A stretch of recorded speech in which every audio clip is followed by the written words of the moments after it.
वणीत शालेय बस सुरक्षेचा प्रश्न गंभीर. युवा सेनाकडून कारवाईची मागणी. प्रवेश देणे सुरू आहेत NBSA आर्ट्स व कॉमर्स कॉलेज वणी येथे अभ्यासक्रम BA BCom तसेच यशवंतराव चव्हाण महाराष्ट्र मुक्त विद्यापीठ नाशिक अभ्यासक्रम BA BCom life long learning and extension certificate course in cashier tally DTP स्कॉलरशिपची सुविधा.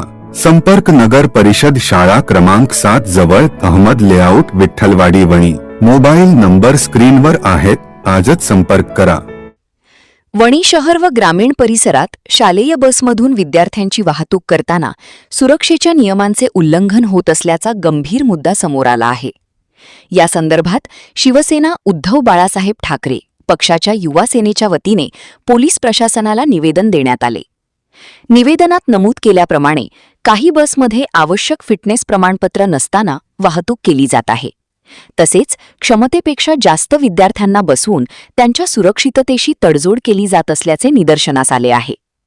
बसमध्ये आवश्यक सुरक्षा उपाययोजनांचाही अभाव असल्याची तक्रार करण्यात आली आहे.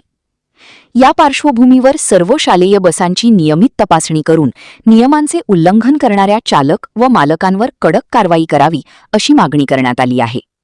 अन्यथा पोलीस प्रशासनाने योग्य ती दखल न घेतल्यास युवा सेनेच्या वतीने आंदोलनाचा इशाराही देण्यात आला आहे. आज माननीय SDPO यांना आम्ही निवेदन सादर केलं आहे.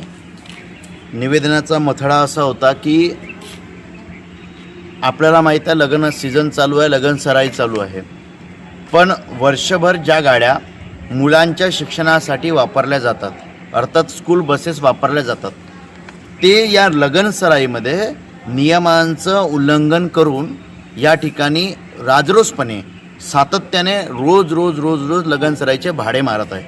मला प्रश्न पडतो आहे की जर या गाड्या जर लगन सराईचे भाडे मारले यांनी, तर मात्र जून महिन्यात शाळा चालू होत आहे, त्या जून महिन्यामध्ये या शाळांसाठी या शिक्षणासाठी ज्या गाड्या वापर करण्यात येत आहे त्या गाड्या मात्र मेंटेनन्स राहील का? त्यानंतरही त्या गाड्यांमध्ये अनेक प्रॉब्लेम्स आहे. काही गाड्यांकडे मेंटेनन्स सर्टिफिकेट देखील नाही आहे, काही गाड्यांना परवानगी नाही आपल्या हद्दीच्या बाहेर जायची, काही गाड्यांचा रेडियस फक्त 20, 25, 30 किलोमीटरचा आहे. काही गाड्या आपण खाजगी वाहतूक म्हणून जे वापरतात त्यांना शाळेची परवानगी म्हणून वापरता येत आहे, त्या परमिटच्या गाड्या आहे, त्यांचे डॉक्युमेंट व्यवस्थित आहे की नाही. अनेक ठिकाणी आम्ही असंही पाहिलं की ज्यांच्याकडे लायसन नाही असे देखील चालक ते गाड्या चालवत आहे. हे सगळे गंभीर बाब लक्षात घेता जेव्हा विद्यार्थी या ठिकाणी शिक्षणासाठी येतो त्यावेळेस अपघाताची शक्यता या कालावधीमध्ये जास्तीत जास्त गाड्या वापरल्यामुळे होण्याची शक्यता दाट आहे. म्हणून 4 महिने हे जे शाळेला सुट्ट्या असतात त्या 4 महिन्यामध्ये यांचं मेंटेनन्स केलं पाहिजे, गाड्याची देखभाल केली पाहिजे आणि 5व्या महिन्यापासून गाड्या पूर्ववत आपल्या शाळेच्या कामासाठी उपयोगीत आणला पाहिजे, ना की त्यांनी अशा भाडे मारून आपल्या गाड्या ह्या आणखी त्या पद्धतीने मेंटेनन्स बिघडवायला पाहिजे.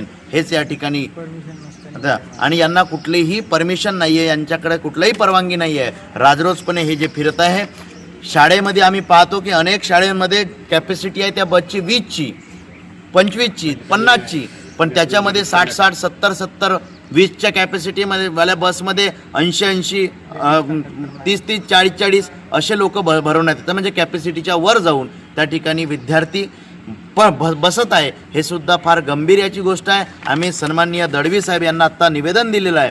या निवेदनाचा जर काही पाठपुरवठा झाला नाही तर येणाऱ्या काळात युवा सेना यावर आक्रमक भूमिका घेईल आणि या सगळ्या बसेस आम्ही या ठिकाणी जे खाजगी गोष्टीसाठी वापरल्या जातात त्या खाजगी गोष्टीसाठी बंद करू. खाजगी शाळांच्या बसेस हे शाळांसाठीच वापरल्या गेल्या पाहिजे, हे या ठिकाणी आमची प्रामाणिकपणे मागणी आहे. ही मागणी सन्माननीय पोलीस प्रशासन आणि RTO विभाग हे आमचं मागण्या पूर्ण करतील आणि या ठिकाणी आमची जी मागणी आहे त्या मागणी एक चांगल्या पद्धतीने मान्य होतील हे आम्हाला विश्वास आहे. थांबतो. धन्यवाद. जय हिंद, जय महाराष्ट्र.